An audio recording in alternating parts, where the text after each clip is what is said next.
Le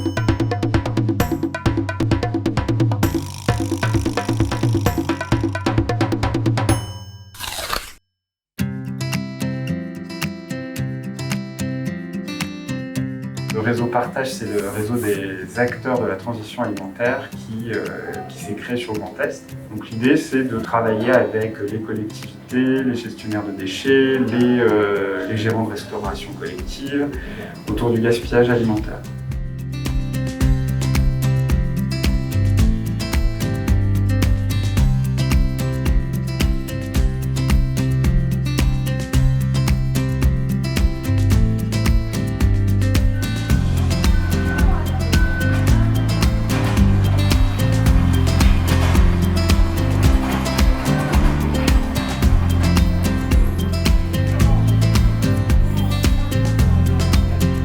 Très modestement, moi je dis toujours que la banque alimentaire est une sorte de tête de réseau, au sens que c'est nous qui assurons la ramasse dans les grandes surfaces et les commerces de l'agglomération messine.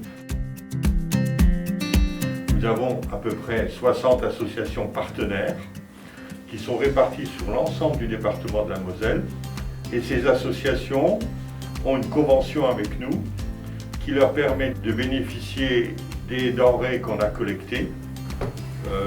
Nous arrivons avec nos ramasses quotidiennes à assurer 3 millions de repas en moyenne par an vers les bénéficiaires des associations qui sont nos partenaires.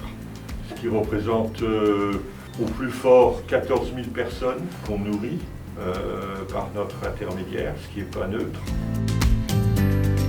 On essaye au maximum, vu qu'au départ, la banque c'est quand même l'anti-gaspi, on essaye au maximum de ne pas avoir de déchets. On a mis en place Proxidon en fait, et Proxidon c'est notre Too Good To Go, mais version association. Donc le boulanger à qui il va rester des produits, les associations reçoivent un message, la première qui s'engage à récupérer le panier, là ça part aux bénéficiaires. On travaille de manière régulière, étroite avec la conserverie locale. Partage ton frigo, c'est des actions d'expérimentation contre le gaspillage alimentaire. Et donc dans ce cadre-là, ils ont porté le projet de la conserverie locale pour transformer des surplus, des invendus en produits de longue conservation, donc des confitures, des compotes, des chutneys. Il y a 20% de notre activité où on récupère des invendus de la banque alimentaire, on les transforme et on les redonne ensuite à la banque alimentaire qui s'occupe de les distribuer.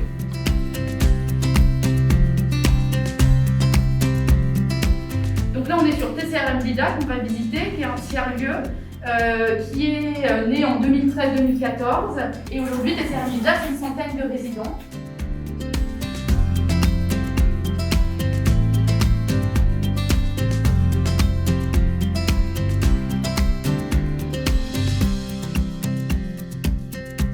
Là aujourd'hui on est à 30 producteurs, on les a amenés à ces produits-là en leur proposant. Sinon ils n'auraient jamais pensé faire une confiture de betterave, faire ces choses-là.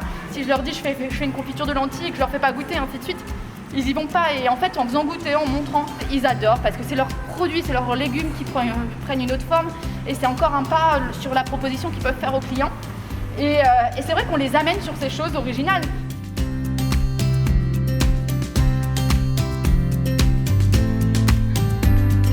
Là, en réalité, je vais le vendre 2 € au producteur, mais il y a 1 € de contenant, de matière, ainsi de suite. Et c'est des investissements qui sont très lourds. Alors nous, le format qu'on a, associatif, ainsi de suite, on a été aidé par l'ADEME, la région, ainsi de suite. Et c'est pas évident que ça le soit, c'est pour ça qu'il faut vraiment jouer la carte collective avec les producteurs ou autres dans vos projets.